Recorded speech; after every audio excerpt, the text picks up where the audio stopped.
What's going on, guys? Kyle Long and Pete Prisco back here at the CBS Sports HQ studio, and we're covering a lot of topics in the midweek. Pete is obviously a special guest. I'm usually here with Chris Hassel, but we talk a lot about quarterbacks. We talk a lot about teams. Now we really get to the meat and potatoes of the MVP conversation. Now there's two guys that we're going to discuss today. Obviously, Matthew Stafford on the West Coast and that young man by the name of Drake Maye for the New England Patriots. And one thing people have said is they're on opposite ends of the spectrum as far as their careers go. One guy's a Super Bowl winner.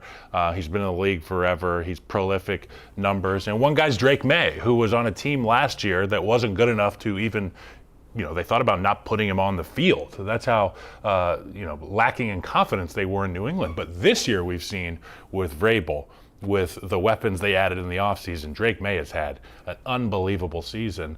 I'd like to hear your thoughts on where we stand today, Week 14, who you got, Matthew Stafford or you got Drake Maye. And you have an MVP vote. I do. And right now it would be Drake Maye. I think what he's done is pretty incredible to watch him from where he was at the beginning of the season to where he is right now. It's slowed down for him. He was a little frenetic early in the season. He turned the ball over, and he was that last year. But I give Josh McDaniels a lot of credit for doing what he's done to him, which has made the game slower. And you've seen this. You've been around quarterbacks, and you know when the young quarterback comes in, he's frenetic. He's all, I got to do this, I got to do that. He plays tight. He turns the ball over, and when he turns the ball over, how do I get out from underneath it? And now you watch him, and it's so calm and cool, and he's so easygoing, and that's the biggest difference. Remember, against the Steelers, he turned the ball over. They lost that game. He's not turning the ball over anymore, and he's making it look easy. Look, he's one of those golly, aw shucks kind of guy, but he's a stone cold killer on the field. And I think what he's done to take this team to where it is, because of him, by the way. And look, they've added pieces on defense.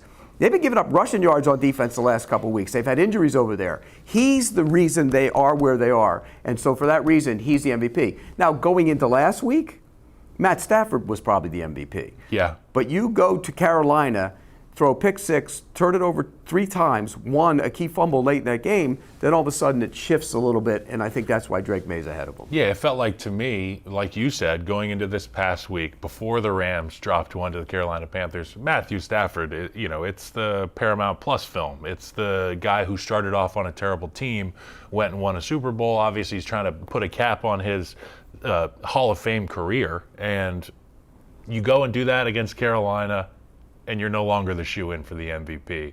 And then, to make matters worse, we watched Drake Maye in primetime against not a very good football team, but still, winning in the National Football League is hard, and being a prolific passer, an explosion like that offensively, it's hard to do. Drake Maye makes it look easy, and I feel like the Los Angeles conversation is one where you've got two guys, Puka Nacua and Davante Adams, who have done it for a long time. Obviously, Davante longer than Puka, but those are true number ones out there. See, but they're number ones, but they don't have a lot of speed. So in their offense, they do a great job. But we talk about scheming guys open, and they one of the best. And so because Nacua and Davante Adams aren't going to run by you. No.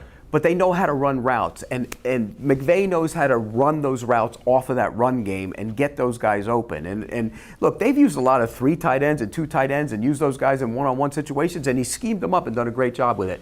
Stafford, to me, is so good right now because of what McVay has done with him.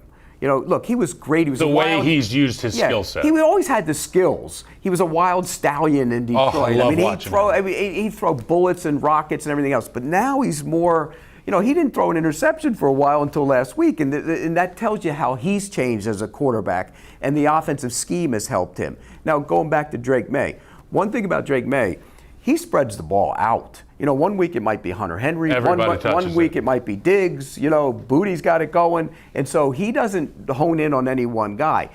And he doesn't have a true number one. That's my point here, is that even though they don't do traditional number one stuff in Los Angeles, I think it's important to point out how difficult it is to play receiver in that offense. Oh, yeah. You're asked to do a lot of blue-collar work as a receiver in the Los Angeles Rams offense, but you also get opportunities in the red area. Davante, a real threat there. To your point, Drake Maye has spread the wealth out. It's win by team, but I think that the only way you can win by team is with that quarterback. You take away Drake Maye in New England, and the team falls further than the Los Angeles Rams would, I feel like, if they were to lose Matt Stafford. You know, there are moments when in all levels of sports where you don't know if you belong. You know, you think you do, and then you go, oh, I belong. You know, you had it everywhere you were. When you were a pitcher in baseball, you weren't sure, then you knew. Yeah. When you played in the NFL, you knew at some point. Drake Maye knows now, and that's the biggest difference. You know, Matt Stafford going into this, he knew. Drake Maye didn't know, but now he knows, and you see that carry over onto the football field. And I think that it's important to point out the first year is a frenetic pace as a football player, regardless of position. I can't even fathom what it's like as a quarterback. Then you get an opportunity to go to your second year. Those demons quiet down a little bit in your ears, and your body can relax. You go play ball. The third iteration of Drake Maye next year scares me a little bit. It should scare everybody, because then you get the calm version of the guy who's experienced.